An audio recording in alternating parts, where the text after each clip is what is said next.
welcome back to my channel. In my last video introducing everyone to my new YouTube channel, I informed everyone that I was going to formally introduce myself, and that's what I'm doing today and discussing my content. My name is Tamisha. I am born and raised from Detroit, Michigan. I have been HIV positive for 22 years. And I am going to let you into my life on how it all began. It was the summer of 1999, and I was living in one of the downtown apartments in Detroit.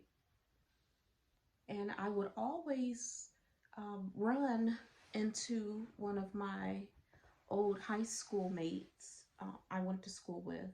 He graduated in 93, I graduated in 94.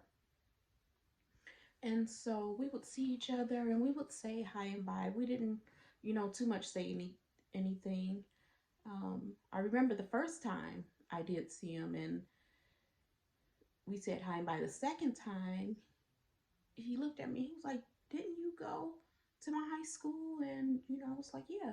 So, and that was the end of that conversation. And so we would still see each other throughout downtown.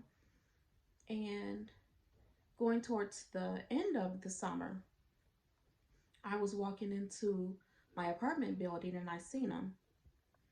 And he was walking in as well. I asked him, was he coming there to visit someone? And he said, no, he lived here. And I was like, what a coincidence, I live here too. And we started talking a little in the hallway, and I had my daughter with me. And I asked him who he had with him, and he said it was his daughter. And so I was like, well, since our daughters are close to the same age, did you want to, come to my apartment? We can do play dates with the girls and we can catch up and see what we've been doing since we graduated high school. And he agreed. So the following week, he had called me and we set up the play date, and he came, and our daughters had an amazing time. They were playing, they ate, they had a really good time. And I was like, we should do this again, and he agreed. And so they would, have more play dates, and we were still getting to know each other and learning more about each other, and was just having really good conversation. And I enjoyed his conversation. He was a very nice gentleman. He was very respectful. He was respectful to my daughter, and I couldn't really ask for any more. So, right before Thanksgiving, he asked me if I wanted, to start dating, and I agreed. So we started dating, and it moved pretty quickly. And I found out I was pregnant in March of 2000. When I found out I was pregnant, I went to the emergency room because I was feeling really nauseous, weak, queasy. It was like it was getting worse, and I thought it was the flu. And nope, I was pregnant. And that totally surprised me because my pregnancy was totally different with my first daughter. So I called him and I told him, and he really didn't know what to say over the phone. So he came over and I showed him the results. And I'm like, so, are you happy? Or he was like, yeah. So he was like, how do you feel? I'm like, I'm okay. I didn't want any more children until I was married. That's okay because I got a total blessing out of it. And so he was happy, and we started talking about it and started talking about names, if it was a boy, if it was a girl, things like that. And it made me excited because I didn't have that with my first daughter. So it made me really excited that he was really into having its baby, and he was happy being with me. So they had, at the emergency room, they gave me the number to call to schedule for my prenatal appointment, and he went with me. They did all the necessary blood work they would do at your first prenatal appointment and the checkup and everything. So I didn't think anything of it. And I mean, everything was good with my first daughter. So I was just, I knew nothing was wrong. I was just waiting for my next appointment because I was excited to get the ultrasound just to make sure everything was good to have my first ultrasound. So one day I came home from work and I was checking my voicemail like I normally do on my phone, my home phone. And I checked all my messages and erased all of them except for one. And I don't know why I kept this one number. I heard the voicemail a little, but I didn't hear it all, and I kept it. I kept the number because I didn't want to delete it and didn't know who it was. And I was supposed to play it back, but each day I kept, you know, doing things, and it kind of slipped my mind. And so I didn't have my next prenatal appointment until the end of, I believe it was the end of April, beginning of May. I was to have my next prenatal appointment. But before um, I had that appointment, I had finally checked the message, and it was a lady that called and said that she needed to speak with me. She told me where she was from, that she needed to speak with me right away and to give her a call. So I had called her, and it was a Thursday. She asked me if I can come in on Monday. She had some really important news that she had to discuss with me, and it's important that I come in to see her. So I started getting nervous, and my mind was just racing. My stomach was queasy, and I was like, I don't think I can wait until Monday. I said, I know I'm not going to rest over the weekend. I said, can you please tell me what it's about? She said, I can't tell you over the phone. I said, is there any way you can fit me in tomorrow? So she was able to fit me in to the appointment the next day. And when I got off the phone, I told my mom, and she was living with me at the time. And so I asked her if she would be able to go with me, and she said yes. So we went to the appointment, and she had my mom and my daughter.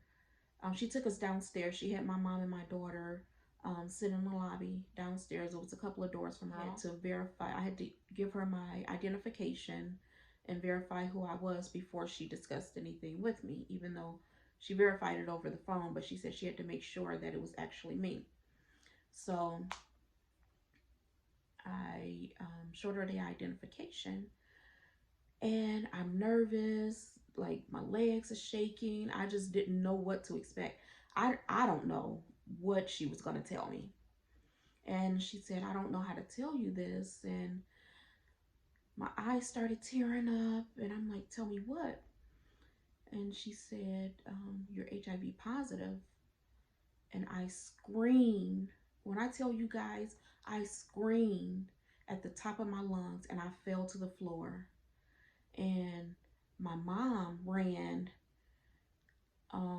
She ran into the office, and she seen me on the floor, and she seen me crying.